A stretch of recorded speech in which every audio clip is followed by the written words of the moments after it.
नमस्कार, दैनिक shift time में आप सबका स्वागत है। मैं रश्मि शर्मा, कैमरामैन शिवम भगत के साथ। 186 दिन का इंतजार कब होगा हमारा बेड़ा पार। इसमें बाबा भीमराव अंबेडकर, बाबा साहेब डॉक्टर B.R. अम्बेडकर, इन्होंने संविधान दिया जिसमें साफ तौर पर right to equality, right to education, right to life, और उसी के चलते समझाया कि हमें अपने हकों की लड़ाई किस तरह से लड़नी। आज वो संविधान जिन्होंने दिया, आज उन्हीं पर चलकर ये लोग पिछले 186 दिन से अपने हक की मांग, अपनी जान की दुहाई लगा रहे। आज Jammu base reserve category employees Kashmir 186 दिन और कितने, खुद सोचिए।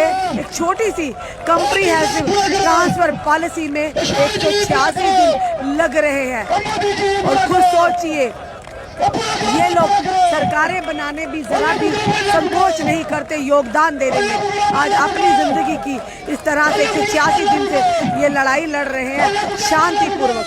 बच्चे छोटे छोटे आप देखिए किस कदर है, छोटी बच्ची देखिए, जबकि इन्हें अपने माता पिता के साथ घरों में बैठकर इस ठंड के मौसम में घर में बैठना चाहिए, अपने माता पिता का प्यार दुलार मिलना चाहिए। और इस समय हमारे बीच, यहाँ पर इनके बीच इनको समर्थन दे रहे एडवोकेट अन्ना दुरानी आई है। काफी एक्टिव हैं ये, और हर मुद्दे के साथ, हर जनता के साथ हमेशा शाना बशाना खड़ी हैं। 186 दिन का इंतजार, आखिर कब होगा हमारा बेड़ा पार। एक तरह से आप लोग कहते हैं कि जल्द ही जल्द ट्रांसफर कॉम्प्रिहेंसिव पॉलिसी तैयार की जाएगी, इनकी सैलरी रिलीज होगी, पर बिल्कुल मायूसी है। यानी आपके दावे भी खोखले, आपकी कमेटियों का गठन तो होता है, पर आज 186 दिन हो गए, अगर कुछ नहीं पॉजिटिव लेकर आए, फिर इन कमेटियों को बनाने का क्या मकसद है, ये सबसे बड़ा सवाल है। ये बच्चे देखिए, जबकि इन्हें अपने घरों में बैठकर अपने परिवार का, अपने दादा दादी का, अपने नाना नानी का, अपने माता पिता का प्यार दुलार मिलना चाहिए, आज ये भी अपने माता पिता के साथ यहाँ इस ठंड में, इस परेशानी के आलम में इनके साथ बैठे हुए हैं। और देखिए हाथ में stop target killing, save lives, save nation. खुद बताइए, नेशन बिल्डर कहा जाता है, चाहे टीचर हो, चाहे हमारे कोई भी एम्प्लॉय, पर इन्हीं यही आज अपनी जान की दुहाई लगा रहे हैं 186 दिन से लगातार। आप खुद सोचिए, और कितने दिन, कितनी कमेटियां बनेंगी, पर उन कमेटियों को बनाने का क्या मकसद, जब एक छोटी सी कॉम्प्रिहेंसिव पॉलिसी आप लोग इन तक नहीं ला पा रहे। ये वही लोग हैं जो सरकारें बनाने में इनका अहम योगदान रहता है, चाहे ये हो, चाहे पीएम पैकेज के एम्प्लॉय हो, पर ये उसी सरकारें इन्हीं के लिए बनाई जाती हैं। तो आज सरकार इतनी गहरी नींद क्यों सो रहा है, ये हमारा भी सवाल रहेगा, यहाँ की लीडरशिप से, यहाँ की सरकार से, यहाँ की एडमिनिस्ट्रेशन से। और कितना इंतजार, 186 दिन के बाद कितने और दिन इनको यहाँ बैठकर अपनी जहान, अपनी रोजी रोटी की दुहाई देनी पड़ेगी। अरे आप आते तो हैं, इनके साथ मीठी मीठी दो बातें तो करते हैं, ये उसी में खुश हो जाते हैं, और आपके लिए यहाँ पे मान सम्मान करते हैं, तालियां बजाते हैं, पर उसके बाद क्या, उन तालियों के बाद क्या, उस आने के बाद क्या। आप कहते हैं कि हालात सुधर रहे हैं। जनाब, ये सवाल आज हम करते हैं एज ए मीडिया कर्मी, अगर वाकई घाटी के हालात सामान्य हैं, जितने भी नेता हैं, आप बिना सिक्योरिटी के वहाँ एक दिन भी चक्कर लगा कर आइए, ये हम आपसे सवाल करते हैं। तब हम इनको कहेंगे जनाब आप भी चले जाइए, क्योंकि हमारे नेतागण बिना सिक्योरिटी के पूरी घाटी को घूम कर आ गए हैं। आपके साथ तो 10-10 गाड़ियां होती है, पूरा स्क्वाड लेकर आप जाते हैं, फिर आप किस तरह से कहते हैं कि हालात सामान्य हैं। चलिए सबसे पहले अन्ना जी से ही बात करते हैं। अन्ना जी, फिर से हम कहेंगे, आप हमेशा इनके साथ, आप कोई नेता नहीं है, आप एक वकील हैं, उस नाते आप इनके पास आती हैं, इनका दर्द समझती हैं, क्या कहेंगे, हालात सामान्य हैं क्या? मैम, वकील का काम सिर्फ कोर्ट में लड़ना नहीं है। वकील जो जुडिशरी है, it's one of the pillars of democracy. तो मुझे लगता है वो एग्जिस्टेंस जो है पिलर की, वो जस्टिफाई करना बहुत ज़रूरी है। अगर वकील खुद खड़े नहीं होंगे लोगों के साथ, आप तो लड़ते हैं कोर्ट में, क्या कोर्ट तक ही आपकी जंग जारी रहती है?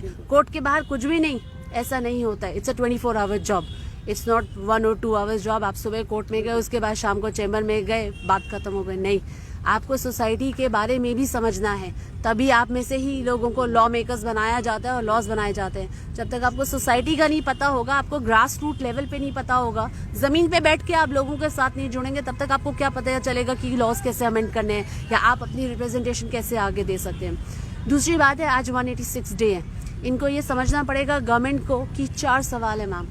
पहला सवाल है, ट्रांसफर पॉलिसी बनेगी हाँ या ना। दूसरा सवाल, बनेगी तो व्हाट इज द डेडलाइन? तीसरा सवाल, रिलीज होगी कि नहीं सैलरीज? चौथा सवाल, होगी तो कब तक होगी? मैम पीयूसी, लोन इंस्टॉलमेंट, आपकी पेमेंट, स्कूल के बच्चों की payments, everything has a deadline. Form भरने की इज अ डेडलाइन, ठीक है? तो इनकी अकाउंटेबिलिटी की डेडलाइन क्यों नहीं है? गवर्नमेंट क्या भगवान है? नहीं, government works for the people. तो जो रूल्स हम पे अप्लाई होते हैं वो रूल्स इन पे भी अप्लाई होते हैं। अमेरिका की government is not controlling India के लोग, इंडिया की गवर्नमेंट इज कंट्रोलिंग इंडिया के लोग। तो वो भी उन्हीं रूल्स एंड रेगुलेशंस के अंडर आते हैं जिन रूल्स एंड रेगुलेशंस के अंडर नॉर्मल इंसान, हम जनता आती है। अनदर इम्पॉर्टेंट चीज, जो ये कहते हैं कि सिक्योरिटी सब ठीक है, ये है वो है। अगर सब ठीक है, मेरा सिर्फ एक ही सवाल है, यहाँ जो भी नेताजी आते हैं वो तो अपने साथ यहाँ लेफ्ट में दो, राइट में दो, आगे दो, पीछे दो। जम्मू में रहते हुए तो श्रीनगर में क्या हालत होती है? शांतिपूर्वक एरिया जहाँ हम आते हैं, वही ना, जम्मू में रहते हुए आगे दो पीछे दो। आप कोई भी इंटरव्यू देख लीजिए, ठीक है? लाल चौक में अगर आप चल रहे हैं और आप कैमरा से फोकस करें कि यहाँ सब कुछ नॉर्मल है, जनाब अगर कैमरा थोड़ा हटाएंगे ना तो 100 लोग लाइन से लेफ्ट, 100 लोग लाइन से राइट आपकी सिक्योरिटी में लगे होते हैं। ये कैमरा गिमिक्स हमको नहीं चाहिए। अगर आपको लगता है सब कुछ नॉर्मल है तो एलजी साहब के साथ जम्मू में 25 गाड़ियों का कॉन्वॉय क्यों चलता है? मेरा ये सवाल है, राइट? एलजी साहब के एरिया में ड्रोन ऊपर से आ गया तो 3 अरेस्ट हो गए, 2-3 अरेस्ट हो गए, राइट? एक गन तहसीलदार के ऑफिस के अंदर आके मार देती है, उसका कोई फर्क नहीं पड़ता। एक गन आके टीचर को मार देती है, वो भी पीछे से। आप देखें ना बुजदिली की हद, पीछे से मार देती है पीठ पे, उसका कोई संज्ञान नहीं होना चाहिए। एक ड्रोन से अगर आपको इतना खतरा है तो जो आम आदमी गन को फेस कर रहा है पॉइंट ब्लैंक, आप सोचिए उस पे कितना कहर होता होगा। ये इंसान वही समझ सकता है जब वो आके ग्राउंड लेवल पे रियलिटी देखे। मैम एसी ऑफिस में कोई नहीं समझ सकता कि गन का मतलब क्या होता है। और हमारे जो एलजी साहब हैं, जो जिंदा लोग हैं, आपको उनकी कदर नहीं है। जब मर जाते हैं तो आप कंडोलेंस देने के लिए जाते हैं। आप एलजी कौन है? आप जिंदा लोगों के लिए या आप एलजी कंडोलेंस वाले? मेरा ये डायरेक्ट सवाल है उनसे। उनको यहाँ आना चाहिए। अगर नहीं आ सकते हैं, आप हर संडे मीटिंग रखिए। Ma'am organising and managing things is not that difficult. LG साहब अकेले काम नहीं कर रहे, he has a team of people. आप 1-2 लोगों को अपॉइंट कर दीजिए, जो एक को ही अपॉइंट कर दीजिए। IAS IPS करके आते हैं ना ये लोग, 1-2 को अपॉइंट कर दीजिए जो सिर्फ यहाँ आके इन डोगरा एम्प्लॉइज के लिए बात करेगा। एक आप रख दीजिए PM पैकेज के लिए, एक रख दीजिए आंगनवाड़ी के लिए, अलग अलग के लिए आप एक इंसान को अगर रख देंगे तो आपको direct from the ground grievance और direct from the ground reality आपको पता चलेगी। You are not bothered. आप वहाँ कर रहे हैं जश्न सेहत। मैम 32 लोग मर रहे हैं, 33 लोग मर रहे हैं सिंस मई। कौन सा जश्न सेहत है बताइए? चलिए अन्ना जी, बहुत अच्छी बात कही। एलजी साहब तक आपका मैसेज जरूर पहुंचेगा। सर क्या कहेंगे, 186 दिन और कितने दिन यानी कमेटी का गठन भी हुआ, ऐसी कौन सी चीज मांग ली आपने जो सरकार को इतना सोचना पड़ रहा है? शुक्रिया बहन आपका। जैसे कि आप जानते हो ये सत्याग्रह 5 जून से शुरू हुआ और बड़े अफसोस के साथ कहना पड़ रहा है कि 6 महीनों के अंदर जो है बीमारी के कारण हमारे बहुत सारे भाई बहन जो इस दुनिया से वो इंतकाल कर गए। आज फिर एक दुखद खबर आई, हमारी एक बहन रूही भगत जो श्रीनगर डिस्ट्रिक्ट में अपॉइंटेड थी, तो बीमारी के कारण जो है वो भी उनकी भी मौत हो गई। तो बड़े दुख के साथ कहना पड़ रहा है। और इन हालातों में सरकार ने जो है हमारी जो 6-7 महीने की सैलरी बंद की है, खुद आप सोचिएगा। लेकिन फिर जो है मैं आपके माध्यम से सरकार को ये निवेदन करूँगा कि एक छोटी सी ट्रांसफर पॉलिसी आपको बनानी थी और उसके लिए आपने हमारे बच्चों की जिंदगी को दाव पर लगा दी, हमारे माता पिता की जिंदगी दाव पर लगाई। आपने देखा हाल ही में 4 दिन पहले उनकी आंखें भी नम थी, उनकी आंखों में भी आंसू थे। खुद सोचिएगा, ये एक छोटी सी ट्रांसफर पॉलिसी बनानी है और पूरा समाज को इन्होंने पीड़ित करके रखा हुआ।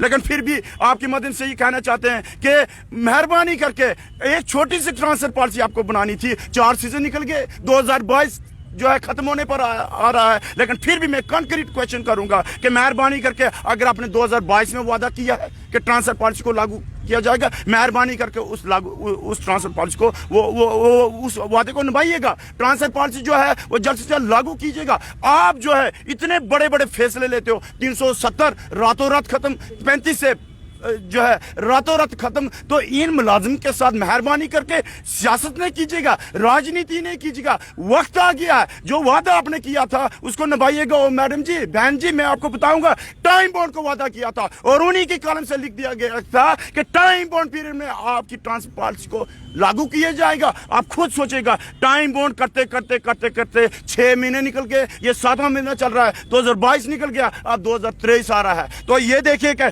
आप ये नहीं सोच रहे कि भाई ये लोग जो ऐसे बैठे पढ़े लिखे लोग, हमने एक एक चीज को नोट किया हुआ है, रेड डाटा फाइल बनाई हुई है कि जिन भी नेताजी ने, जिन लोगों ने हमारे साथ वादा किया था, ये आश्वासन दिया था कि भाई वो सोचेंगे भाई इनको गुमराह हम कर देंगे। हम गुमराह होने वाले लोग नहीं है, पढ़े लिखे लोग हैं। हम अभी अधिकारों की लड़ाई लड़ेंगे, हकूकों की लड़ाई लड़ेंगे। और जो है अगर ये जो है हमारे जल्द से जल्द इंसाफ नहीं देंगे तो फिर भाई वो बोलते हैं ना कि कुछ वक्त की खामोशी है, फिर शोर आएगा। तुम्हारा तो वक्त आया है, हमारा दौर आएगा, हमारा दौर आएगा। तो मेहरबानी करके जो वादा किया है ट्रांसफर पॉलिसी का, जल्द से उसको लागू कीजिएगा। वो लागू करनी भी होगी। आश्वासन जो है, सर मैडम जी, आप 6 महीने के बाद आते हो, फिर आश्वासन दे के जाते हो।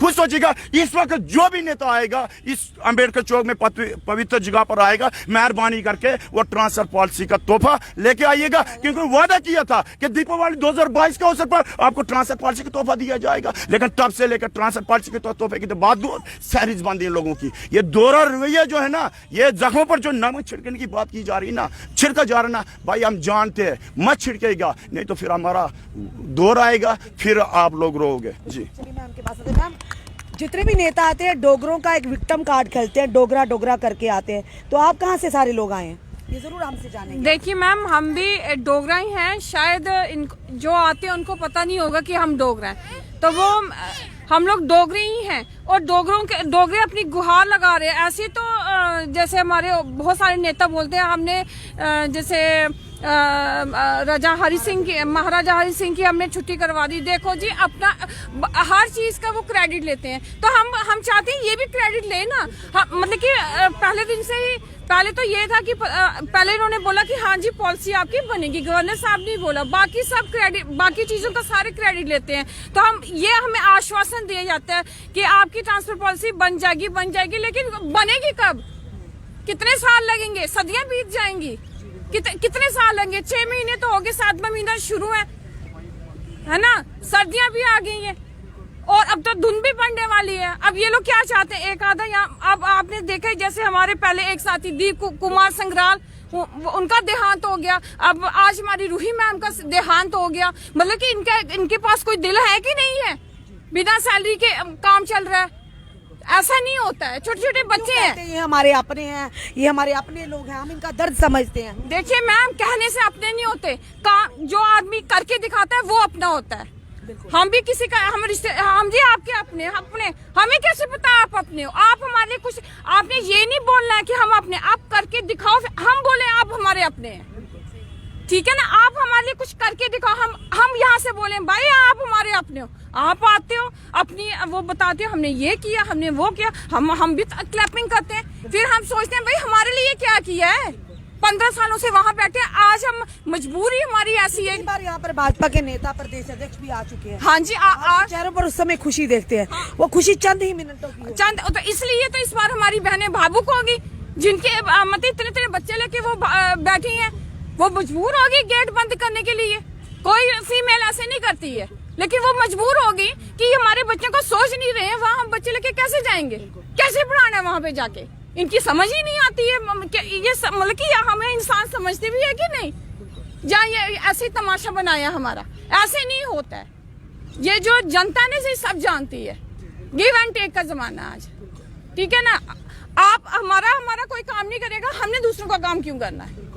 ठीक है ना? सरकारें बनाती भी ये जनता है, तो चेंज भी यही करती है, भगाती भी है। तो जनता के लिए बनाई जाती है ना? जनता की, फॉर द पीपल, है ना?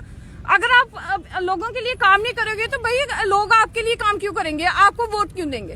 क्लियर बात करते हैं अब हम। 50+ का लक्ष्य क्या इस तरह से पूरा होगा? भाजपा का 50+ का लक्ष्य, पिछले 186 दिन से ये लोग अपनी जान की दुहाई मांग रहे हैं। जनाब, आप तो घर से बाहर भी सिक्योरिटी के बिना नहीं निकलते, अपने दरवाजे के बाहर तो ये लोग तो घाटी में आप इनको जाने की बात कर रहे हैं और इनकी मदद करने के बजाय आपने कहा था दीपावली में इनके लिए खुशखबरी आएगी और साथ ही साथ करवा चौथ में इन बहनों की सैलरी रिलीज होगी, बंद नहीं होगी, इनके चेहरों पर खुशियां आएंगी। यानी वो चीज़ तो दूर, दीपावली भी गई, करवा चौथ भी गया, अब तो जनाब 2022 भी जा रहा है, 2023 आ रहा है। तो आपके उस वायदे का क्या, जो आप बार बार आते हैं, इनके चेहरे पर एक मुस्कान देते हैं, फिर चले जाते हैं, फिर भूल जाते हैं कि इसके 186 दिन से हमारी ये आल जम्मू में रिजर्व कैटेगरी एम्प्लॉइज यहाँ पर बैठे हुए हैं, सिर्फ मांग रहे हैं कॉम्प्रिहेंसिव पॉलिसी। आज तक नहीं मांगी क्योंकि हालात सामान्य थे, जान पर नहीं बनी थी। तो प्रधानमंत्री जी खुद कहते हैं जान है तो जहान है, उसी की तो दुहाई आज दे रहे हैं। आपके यहाँ आने का, आपकी कमेटियां बनाने का क्या फायदा, जबकि 186 दिन से एक ही बात पर ये कह रहे हैं, एक ही चीज मांग रहे हैं, कॉम्प्रिहेंसिव पॉलिसी। क्या सरकारें इस तरह की होती हैं? ये कौन सा एमएलए का पद मांग रहे हैं, ये कौन सा एमपी का पद मांग रहे हैं? ये कह रहे हैं कॉम्प्रिहेंसिव पॉलिसी। जब सरकार के पास यही चीज देने के लिए नहीं, तो ऐसी सरकारों का क्या फायदा? क्या वाकई इस तरह की सरकारें होती हैं? Government is by the people, of the people and for the people. ये किस तरह की सरकार है, किस तरह की लीडरशिप है, ये हमारी भी समझ से परे है जनाब। फिर भी हम इनकी आवाज सामने लाते हैं, लाते रहे हैं। आप इस वीडियो में अपने कमेंट, अपने सुझाव जरूर दीजिए कि रविंदर रैना जी बार बार यहाँ पर आते हैं, पूरे स्क्वाड के साथ आते हैं। रविंदर रैना जी आपकी बात पर ही इन्होंने विश्वास किया है और शांतिपूर्वक 186 दिन से आपके उस वादे का इंतजार कर रहे हैं कि जल्द ही खुशखबरी आएगी। अब हमें भी 186 दिन हो गए हैं, कब वो खुशखबरी दे रहे हैं। अपने कमेंट जरूर इस कमेंट बॉक्स में दीजिए। इस वीडियो को जितना से शेयर कीजिए। जुड़े रहिए ऐसे हमारे से अगले अपडेट के लिए। जय हिंद, जय भारत।